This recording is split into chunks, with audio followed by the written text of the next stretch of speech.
Good morning, beautiful people. We're coming to you with a video from the Honorable Louis Farrakhan. I wasn't going to put this video up, but I got to put it up. It's a lot of information in this video, a lot of support for you brothers in this video.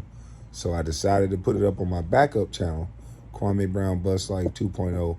You never know, they're attacking my main channel so hard. So if you enjoy the content, please continue watching on my backup channel. Let's pump this channel up. Let's get into it. Let's go. Hit the like button on the way in. Because he did something for a principle. You will too. Life is bigger than paper with a white man's image on it. Life is bigger than a nice house and a nice car and a lot of bling bling. Life is bigger than an Oscar. Life is bigger than a belt. Life is bigger than something that says I am the best at what I do. I'm the most valuable player, or my team won. But as a people, we are losing. We cannot afford to lose any of you. You are our kith and our kin, our flesh and our blood.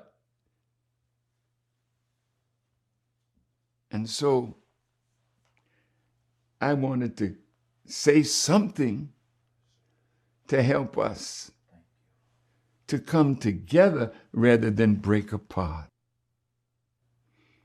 Because it's Ye and Kari today. But what they're doing to them is to make you, who are in the good graces of them, so you think. You see what we just did? Ye lost $2 billion in a few days. You might wonder, did he really have it? He lost that much that soon? You know when you signed a contract with him. I don't know what's in the contract, but you do. So evidently, Adidas and all the companies that Brother Kanye is signed to or was signed to until Mr. Ari Emanuel told everybody just drop him.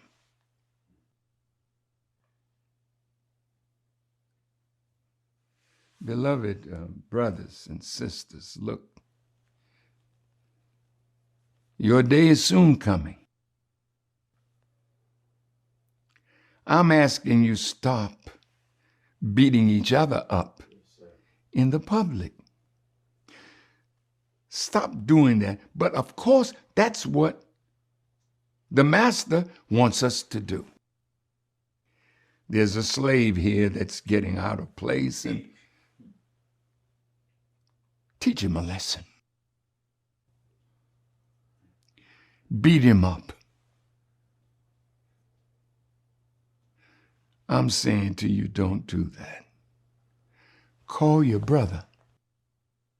Come and sit down with us. Tell us about this movie. I understand that Brother Shaquille O'Neal put it up in his theater. Go see it. You don't want to read Secret Relationship with Blacks and Jews that we financed, we researched. Yes, sir. And you told me when we sat down.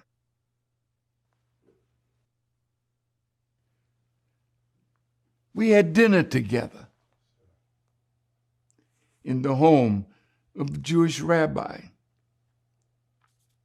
I went, others went, I brought some of my people, and there were two rabbis. There was Irv Kupcinet, great reporter for the Chicago Sun-Times. And after we had a beautiful dinner together, we looked like we were going to be on a page together where the controversy could stop. But the rabbi said to me, this is love fest that is near the end of the dinner. But then he reached in his pocket and pulled out an envelope and said, but this is tough love. We want something from you.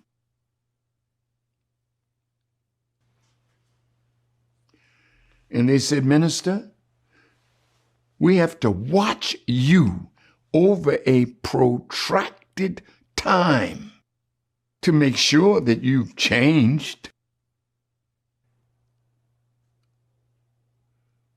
Then we had just put out the first volume of The Secret Relationship Between Blacks and Jews. And you all told me, we want you to renounce this book. Because it's a great calumny against the Jewish people. You said that to me. You said to me, nobody that is deemed an enemy to the Jewish people is ever written of well in history.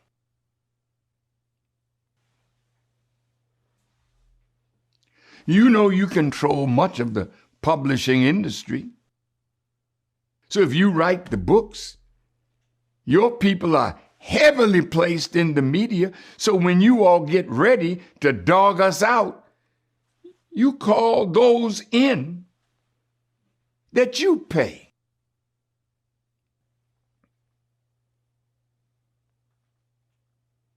Then you told me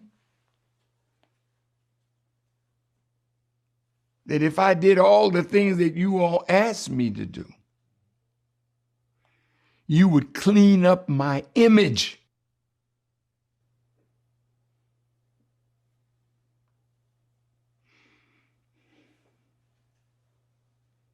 You knew you dirtied it. But I'm not going to beg and bow to you to clean up my image. God is sufficient for me. And God is sufficient for Kyrie and Ye. And God is sufficient for everyone who has been made a millionaire, a multimillionaire, a billionaire. And then you call your man at Forbes and tell them, put it in the book that there's a new billionaire black kid on the block. There's Miss Oprah, one of the most beautiful women you could ever have as a friend. But now she has something to lose if she's not careful. Careful means you have to guard your mouth. So you used to be able to open it. I'm going to do that again. You used to be able to open it. Now when they pull that chain, now you can't find your voice. You're afraid. When fear grips you because you think you're going to lose something that's dear to you, so you don't want to venture out because you're afraid. I say this, dear beloved, resist the devil, and he will flee from you.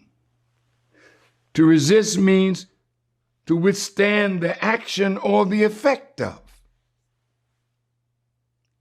Because if you stand and fight with truth and unity, you'll never lose even what you got. They don't want to be shown up. They want to put fear into you. And they do have power to hurt us.